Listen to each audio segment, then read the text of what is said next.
السلام علیکم۔ 30 مارچ 2024 کو آپ یہ ویلاگ دیکھ رہے ہیں۔ 27 مارچ 2022 کو عمران خان نے بڑے جلسے میں خط لہراتے ہوئے عوام کو بتایا تھا کہ پاکستان کے معاملات میں بیرونی مداخلت کی جا رہی ہے اور منتخب وزیر اعظم کا تختہ الٹنے کے لیے دباؤ ڈالا گیا۔ دھمکیاں دی گئیں کہ اگر عمران خان وزیر اعظم رہتا ہے تو پاکستان کے لیے اچھا نہیں ہوگا۔ اس کے بعد جو کچھ ہوا وہ پوری قوم نے دیکھا، بچہ بچہ اس صورتحال کا گواہ ہے اور اس کے نتائج آج تک ہم بھگت رہے ہیں۔ ٹھیک 2 سال بعد 26 مارچ 2024 کو اسلام آباد ہائی کورٹ کے 6 ججوں نے چیف جسٹس آف پاکستان قاضی فائز عیسیٰ صاحب کے نام ایک خط لکھا اور اس میں بھی یہی بتایا گیا کہ عدلیہ کے معاملات میں مداخلت ہو رہی ہے۔ نہ صرف دباؤ ڈالا جا رہا ہے اور دھمکیاں بھی دی جا رہی ہیں، بلکہ جج کے ایک بہنوئی کو کرنٹ لگا کر اس جج کے خلاف ویڈیو ریکارڈ کی گئی، دوسرے جج کے جو بیڈ روم میں کیمرہ لگا کر اس کی پرسنل ویڈیوز ریکارڈ کی گئیں، اور باقی ججز جو تھے ان کو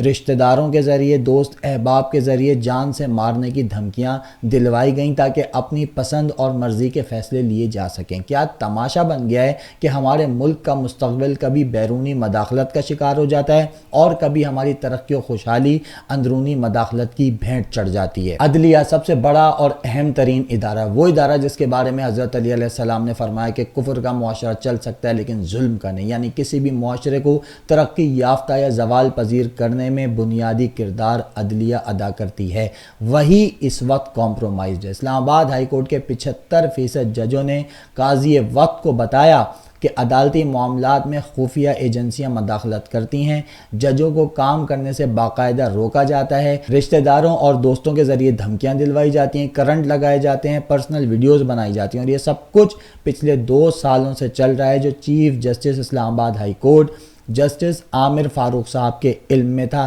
لیکن آج تک اس معاملے پر کوئی کارروائی نہیں ہوئی۔ انتہائی شرمناک، خوفناک، اذیتناک، دردناک اور ہیبت ناک خبر ہے یہ کسی بھی مہذب اور ترقی یافتہ معاشرے کے لیے، مگر ہمارا قاضی وقت اور قوم دونوں خاموش ہیں۔ اور یہ وہ قاضی ہے جو درختوں کی کٹائی پر از خود نوٹس لے لیتا ہے، جو آئی جی اسلام آباد کو غلط پارکنگ کرنے پر طلب کر چکا ہے، جسے راستے میں لگے بینرز اور پینافلیکس برے لگتے ہیں اس لیے کیونکہ وہ عوام کے لیے مسائل کا باعث بن جاتے ہیں، جسے 2 سال پہلے تک پاکستان گٹر جیسا لگ رہا تھا کیونکہ اس کا اپنا مقدمہ جائیدادوں کی منی ٹریل کا مقدمہ سپریم جوڈیشل کونسل میں چل رہا تھا، مگر آج جب اسلام آباد ہائی کورٹ کے 6 ججز نے قاضی کو بتایا کہ ان 2 سالوں کے اندر عدلیہ کو یرغمال مکمل طور پر بنا لیا گیا ہے، کچھ کریں، تو قاضی صاحب نے جس حکومت کے انڈر میں یہ سب کچھ ہوتا رہا، جس پر الزامات لگے، اسی حکومت کے وزیر اعظم سے 1 گھنٹہ زبردستی کی ملاقات کی اور ریٹائرڈ جج کی نگرانی میں ایک کمیشن بنانے کا اعلان کر دیا کہ جی یہ وہ کمیشن فیصلہ کرے گا کہ کیا حقیقت ہے اور کیا کارروائی کرنی چاہیے۔ اچھا، ہمارے ملک میں جب بھی کسی کام کو نہیں کرنا ہوتا نا تو اس پر ایک کمیشن بنا دیا جاتا ہے، جیسے سقوط ڈھاکہ پر حمود الرحمان کمیشن بنا، کچھ نہیں نکلا، ایبٹ آباد میں اسامہ بن لادن کی ہلاکت پر کمیشن بنا، کچھ نہیں نکلا، سانحہ ماڈل ٹاؤن پر بھی JIT کمیشن کہہ لیں وہ بنا، کچھ نہیں نکلا اب تک، سانحہ APS پر بھی کمیشن بنا، کچھ نہیں نکلا۔ اسی طرح نواز شریف نے جب پاناما کا انکشاف ہوا تھا تو ایک ریٹائرڈ جج کی سربراہی میں ایسا ہی کمیشن بنانے کا اعلان کیا تھا، لیکن وہ کمیشن نہیں بن سکا تھا اس لیے کیونکہ اس وقت عمران خان نہیں مانا تھا، کیونکہ یہ کمیٹیاں صرف دکھاوے کے طور پر بنائی جاتی ہیں، ان سے کبھی آج تک تو کچھ نہیں نکلا۔ یہی ہماری تاریخ ہے، اور یہ تاریخ جانتے ہوئے بھی قاضی فائز عیسیٰ صاحب نے ان 6 ججز کے خط پر، اتنے بڑے انکشاف پر صرف کمیشن بنانے پر ہی اکتفا کیا۔ کیوں؟ اس سوال کا جواب یا تو قاضی صاحب ہی دے سکتے ہیں، اور اگر قاضی صاحب نہیں دیں گے یا دینا نہیں چاہتے تو پھر ہمیں ماضی کو دیکھ کر جواب تلاش کرنا ہوگا، اور ماضی یہی کہتا ہے کہ قاضی صاحب نے کمیشن بنانے کے اعلان کی آڑ میں قوم کو ٹرک کی بتی کے پیچھے لگا دیا۔ اس کے بعد چیف جسٹس اسلام آباد ہائی کورٹ جسٹس عامر فاروق صاحب جو جانتے تھے کہ 2 سالوں سے جس اسلام آباد ہائی کورٹ کے وہ چیف جسٹس ہیں وہاں پر چل کیا رہا ہے، مگر خاموش رہے۔ نہ صرف خاموش رہے بلکہ ان کے خود کے فیصلے اتنے مشکوک ہیں کہ جن سے ظاہر ہوتا ہے کہ وہ بھی کمپرومائزڈ ہیں، اور یہ میرا دعویٰ نہیں ہے بلکہ تحریک انصاف کا دعویٰ ہے۔ پروٹیکٹ کرنے کے لیے کیوں نہیں لیا؟ اس لیے نہیں لیا کہ وہ کمپلیسٹ تھا، وہ اس معاملے میں سب سے بڑا ٹاؤٹ ہے۔ اس کی سپرویژن میں عمران خان صاحب کے خلاف کیسز جو ہیں وہ جس طریقے سے پروسیس کیے گئے، جس طریقے سے ان کو پنشمنٹ کی جائے، اس میں یہ سب سے بڑا کردار چیف جسٹس اسلام آباد ہائی کورٹ والا ہے۔ ان کی سربراہی میں، ان کی سپرویژن میں یہ تمام گند ہوا ہے، تو کیسے وہ جوڈیشری کو انڈیپینڈنٹ کر سکتا تھا؟ सो सबसे पहली इंडाइटमेंट जो है वो chief justice Islamabad high court की है। और ये खत सबसे बड़ी चार्जशीट भी है जस्टिस आमिर फारूक साहब के खिलाफ कि वो कहाँ मसरूफ थे, उनकी तरजीहात क्या थी, उन्होंने क्यों कुछ नहीं किया। उन्होंने इमरान खान के कई केसेस में गैर मामूली ताख़ीर की, फैसले महीनों महफूज रखे। अभी भी एक फ़ैसला मेरे ख्याल से, अगर मैं ठीक हूँ, अगर गलत हूँ तो तस्दीक कर दें, लेकिन जहाँ तक मुझे याद पड़ता है टेरिन वाइट का जो फ़ैसला है वो महफूज किया हुआ है, सुना नहीं रहे हैं, क्योंकि जिस बेंच ने ये केस सुना था वो 3 रुकनी बेंच था और उस 3 रुकनी बेंच में से 2 जजेस ने ये फैसला दिया था कि टेरेंट वाइट का केस नाकाबिल समाअत है। और कुछ फैसले जस्टिस आमिर फारूक साहब ने लम्हों में कर दिए जो नवाज शरीफ के मुकदमात के फैसले थे। होना तो ये चाहिए था कि काजी फायज ईसा साहब अज खुद नोटिस लेते, जस्टिस आमिर फारूक साहब इस्तीफ़ा देते या उनसे लिया जाता, गैर जानिबदाराना तहकीकात की जाती और ज़िम्मेदारों के ख़िलाफ़ जो कि अदलिया को यरगमाल बनाने की कोशिश कर रहे हैं या बना लिया था, उनके ख़िलाफ़ तौहीन अदालत की कार्रवाई शुरू की जाती। बिल्कुल उसी तरह जैसे इमरान खान ने एक जज साहिबा से कह दिया था कि जी मैं आपके ख़िलाफ़ कानूनी कार्रवाई करूँगा, तो उन जज साहिबा की जान को ख़तरात लाहक हो गए थे, अदलिया की शान में गुस्ताखी हो गई थी, निज़ाम अदल की साख मुतासर होने लगी थी, जजों की दिल आज़ारी हुई थी सिर्फ ये कहने पर कि जी जज साहिबा मैं आपके ख़िलाफ़ कानूनी कार्रवाई करूंगा। तो ये तो उससे कहीं ज्यादा बड़ा मसला है कि जजेस की वीडियोस बन रही हैं, उनके बहनोइयों को करंट लगाकर उन्हीं के खिलाफ बयान रिकॉर्ड कराए जा रहे हैं, धमकियां दी जा रही हैं। इस पर सिर्फ कमीशन से काम क्यों चलाया जाएगा?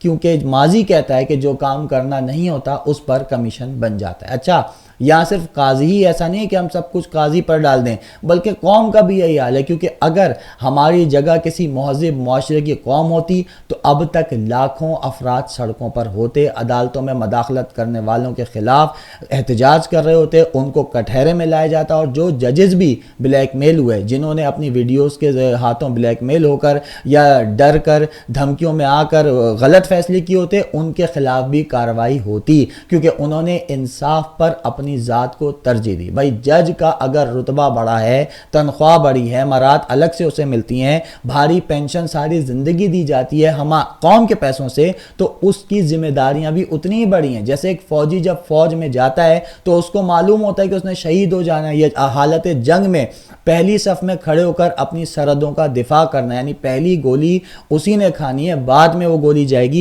मुल्क की तरफ अगर वो शहीद हो जाता है। जैसे डॉक्टर को मालूम होता है कि कोविड जैसी वबाओं में मरीजों को बचाते हुए उसकी जान भी जा सकती है। गजा में जो डॉक्टर्स हैं जो जख्मियों का इलाज कर रहे हैं, वो जानते हैं कि वहां उनके ऊपर भी बम गिर सकता है, लेकिन उसके बावजूद वो वहां अपनी ड्यूटी सरअंजाम दे रहे हैं। बिल्कुल वैसे ही जज को भी ये मालूम होना चाहिए कि पाकिस्तान जैसे मुल्क में अगर वो जज बनेगा तो उस पर क्या प्रेशर होगा, उसको कहां से धमकियां मिल सकती हैं, उसको क्या मुश्किलात होंगी। सिर्फ यही नहीं, जज बनने के लिए देखना होता कि मरात कितनी मिलेंगी, तनख्वाह कितनी मिलेगी, बच्चों और मेरा मुस्तकबिल समझ जाएगा। सिर्फ यही नहीं देखना होता भाई, अपनी जिम्मेदारियों का भी पता होना चाहिए। तो किसी भी जज का ये फर्ज होता है कि वो अपने मनसब से वफादारी करे, इसलिए जो जज ब्लैकमेल हुआ उसको भी सजा मिलनी चाहिए। और अगर कोई महज़ब मुआशरा होता तो उन जजों को भी जिम्मेदार ठहराया जाता जो इस्तेमाल हुए। लेकिन हमारे मुआशरे में ना काजी के लिए कोई मसला है, ना ही कौम के लिए। आज देखने कौन बाहर निकला, किसने एहतजाज किया, क्योंकि हमारी तरजीहात सबके लिए इंसाफ और कानून बराबर नहीं,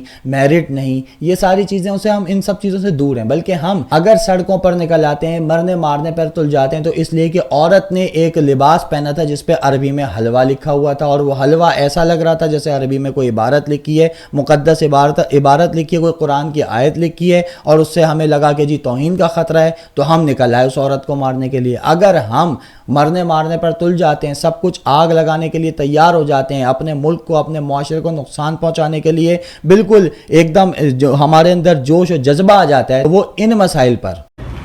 अच्छा भाई, ये हम आए हुए हैं अभी यूनिवर्सिटी रोड पे मौजूद है, 2 भाई लड़ रहे हैं आपस में। मैंने इनको रोका कि मसला क्या है, तो अब क्या मसला है भाई बताओ जरा। भाईजान ये देखें, ये पेप्सी और 7 और ड्यू में ये देखें।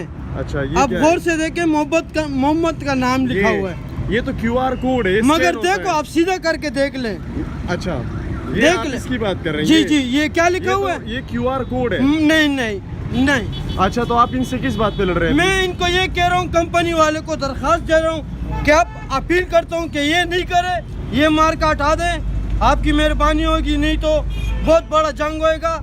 लड़ जाएंगे, हम आग लगा देंगे इस गाड़ी को। जब कौम ही ऐसी है तो फिर काजी से क्या शिकवा। हम कहने को तो मुसलमान हैं कि जिनके दीन में एक इंसान का कत्ल पूरी इंसानियत का कत्ल है, लेकिन हम दरिंदे पतंगबाजी के शौक़ में किसी का गला काट देते हैं, जानते हुए कि शौक़ ने पहले भी कई जानें लीं और अब भी कोई ना कोई जान लेनी है, मगर हम दरिंदों को फ़र्क नहीं पड़ता क्योंकि शौक़ ज़रूरी है। इंसान और इंसानियत से हमारा क्या ताल्लुक़ है? इस हद तक तो हम ज़हनी और अखलाकी पस्ती का शिकार हो चुके हैं और यही पतंगबाज शामिल होंगे नामूस रिसालत के नाम पर बस्तियों की बस्तियां जलाने में। वो 6 बहादुर जजेस जिन्होंने ये जानते हुए कि ख़त लिखने के बाद उनकी नौकरी भी जा सकती है और कई मसाइल भी आ सकते हैं, अपने ओहदे से गद्दारी नहीं की बल्कि खुलकर इस निज़ाम के नंगा होने की सबसे बड़ी गवाही दे दी है। ये 6 जजेस खराज तहसीन के मुस्तहिक़ हैं, मगर अफसोस है इस कौम पर कि जो कि बार बार कुदरत के इशारों को नज़रअंदाज करती चली आ रही है, जो बार बार हकीकत सामने आ जाने के बावजूद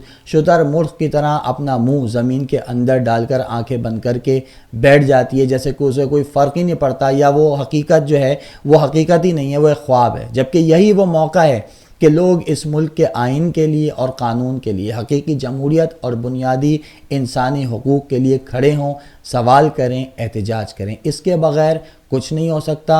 हरकत में ही बरकत है भाई, साकित तो मुर्दे होते हैं और जब तक हम साकित बने रहेंगे, मुर्दे बने रहेंगे, तब तक ये गिद्ध इसी तरह हमें नोच नोच कर खाते रहेंगे। अब तक के लिए इतनी ही सियासी बातें। अगली वीडियो में कोशिश है कि आपसे रोज़ाना बात हो सके, लेकिन मज़दूर आदमी हो भाई, नौकरी भी है और दूसरी ज़िम्मेदारियाँ भी हैं और सबसे बड़ी बात रमज़ान है जिसकी वजह से टाइमिंग बहुत आउट है। लेकिन इंशाअल्लाह ईद के बाद रोज़ाना आपसे मुलाकात हुआ करेगी।